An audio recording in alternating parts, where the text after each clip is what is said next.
Welcome to my channel on the best of fantasy. This is the week that was.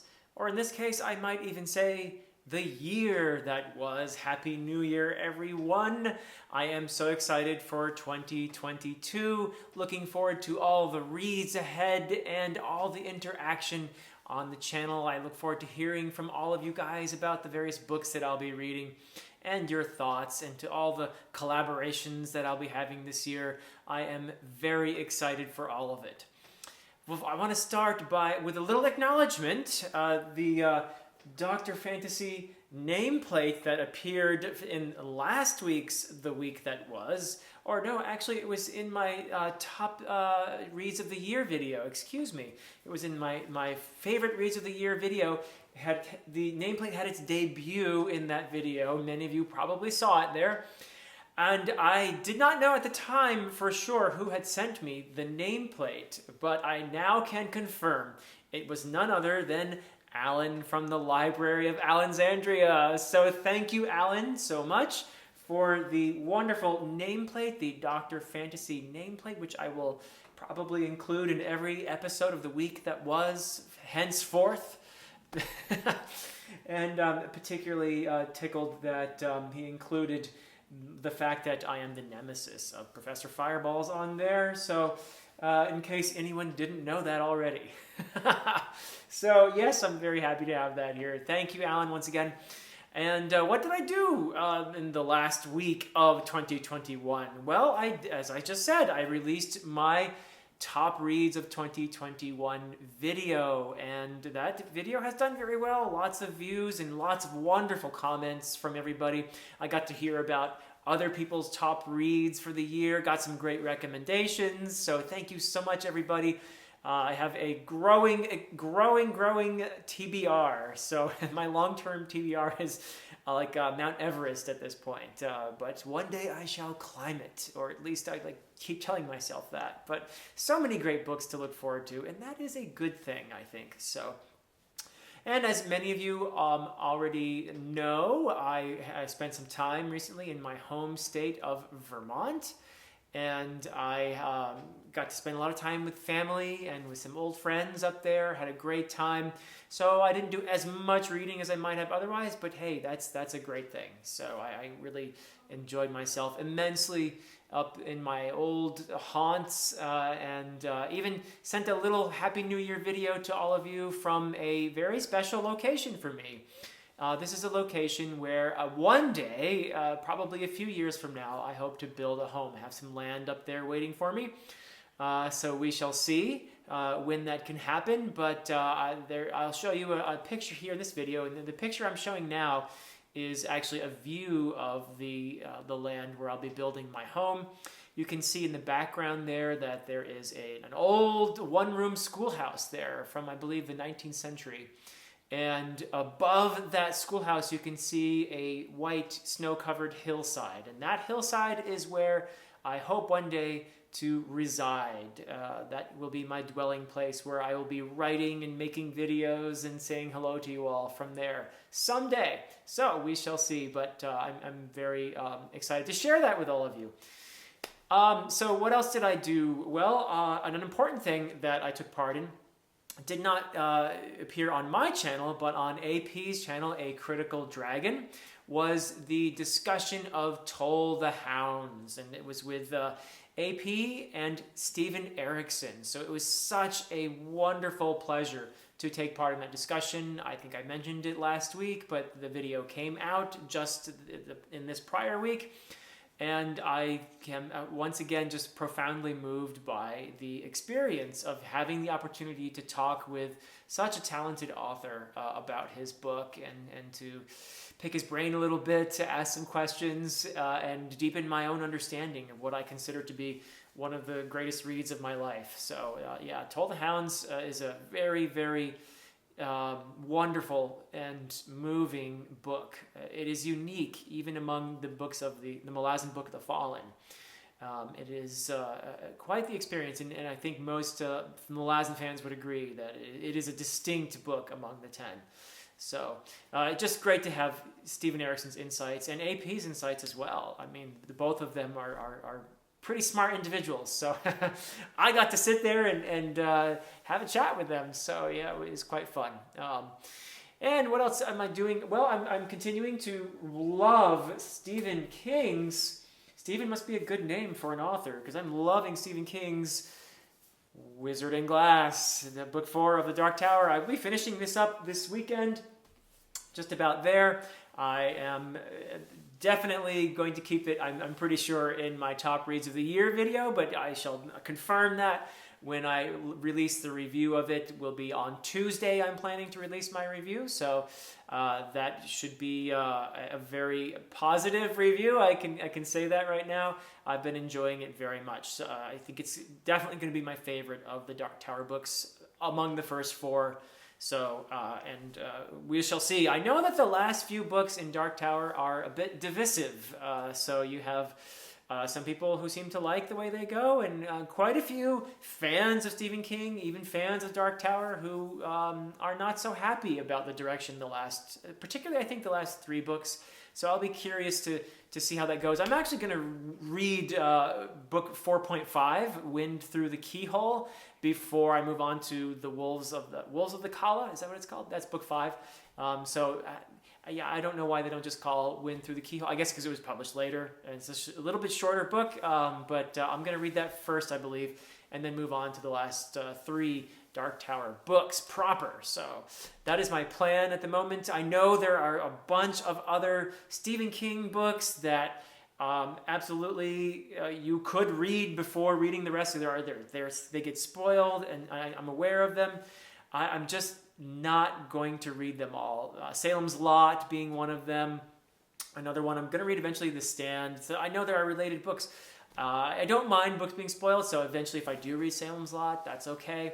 I really just want to get through the Dark Tower series for now and have that under my belt. So I'm not worried about being spoiled for Salem's Lot.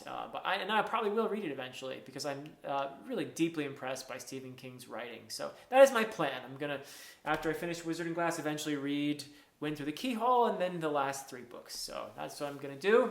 And after much input and much pondering on my part, but a lot of great input from lots of viewers who have suggested that I read Salem's Lot, because it does get spoiled by, I think, Wolves of the Kala, I think, if I've got that right.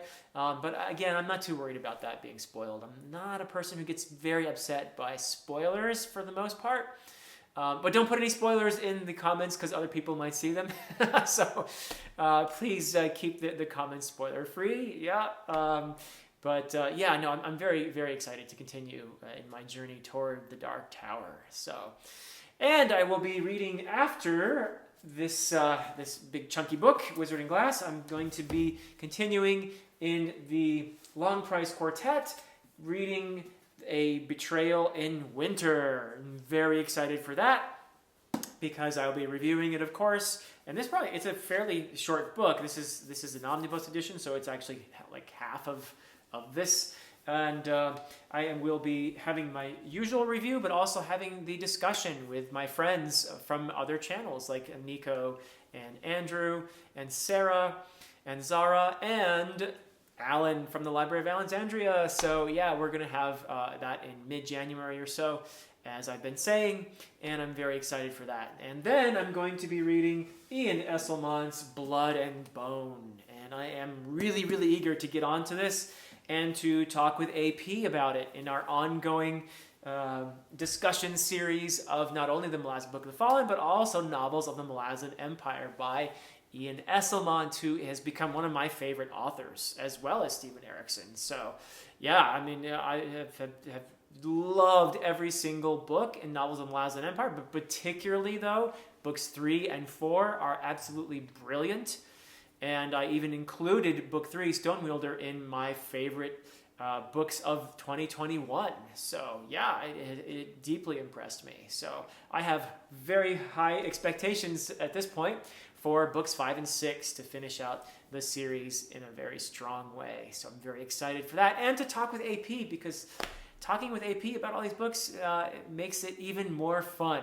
And I expect some fireballs during that discussion as well, of course.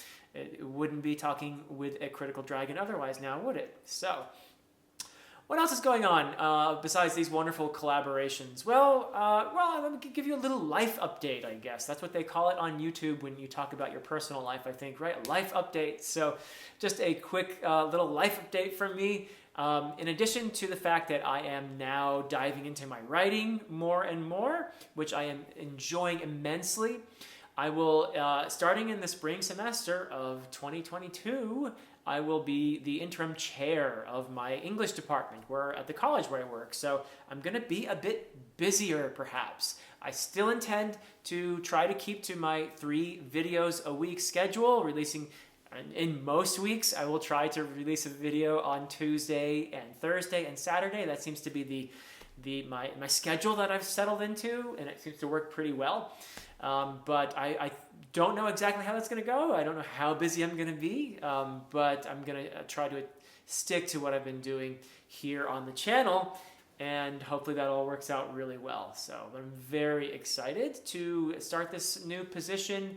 It is something that I feel that is an important duty, and I'm going to do my very best to be a good chairperson, because I have some wonderful colleagues, people that I really enjoy working with. I consider it a real privilege to work with. So that's going on in my life. And but back to here on YouTube, I have some exciting things coming up. Actually, some chats that I want to tell you guys about.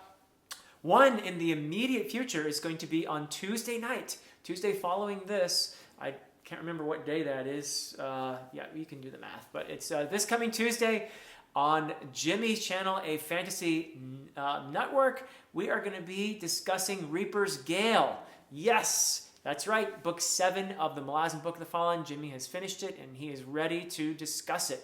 So I am quite happy to be participating in that discussion. It's been a real fun thing to talk with Jimmy several times about Malazan, and it's just to watch his Malazan journey, as I've watched some other wonderful people on their Malazan journey and my own. I see my own enthusiasm mirrored in a lot of them, and of course they bring insights that I didn't see before. So it's been really one heck of a year or more with these Malazan reads going on.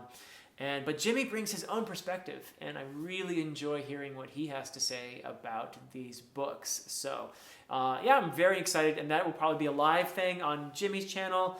I believe it's going to be at 8 o'clock, and that's Eastern time. It's here in the United States, so that's 5 hours behind Greenwich Mean Time. Yeah, so what else is going on here? Well, I am also going to be in a very exciting episode 2 of Dear Dr. Fantasy, which is my series where I talk to some of my fellow booktubers, and I am going to be talking to Joanna. So that is scheduled, and that is something I hope will be released on Thursday of next week. So I'm very excited for that.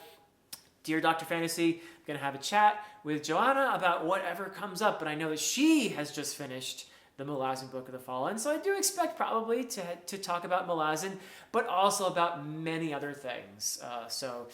Joanna is a wonderful booktuber and just a fantastic human being, somebody I consider I'm myself very privileged to call a friend, and I'm very excited to have this chat with her.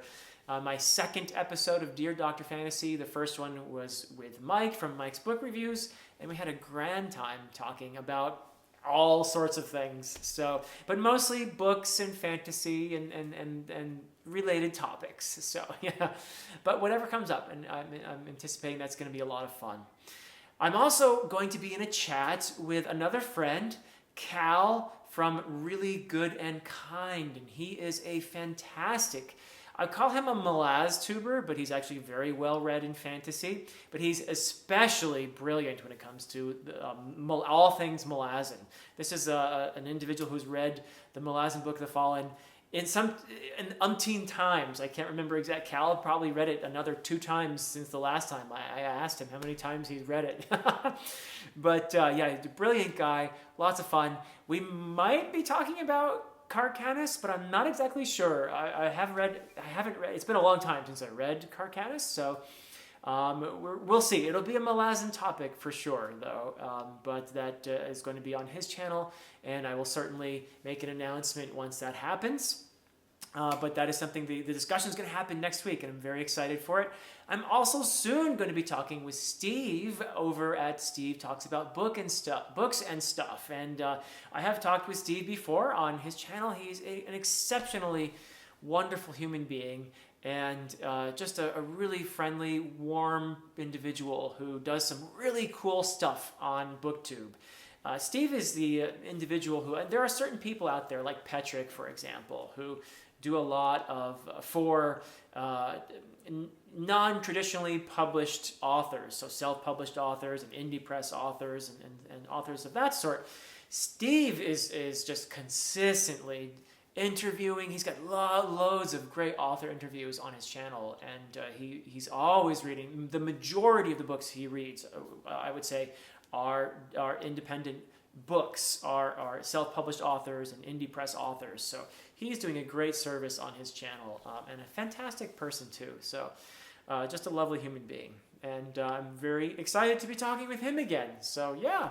So I'm in a few chats, and 2022 is starting with a bang with all of these, all of these fun activities on BookTube, and I'm so excited to be talking with my fellow BookTubers and to be talking with all of you in the comments, and I'm looking forward to what's to come. Until next time.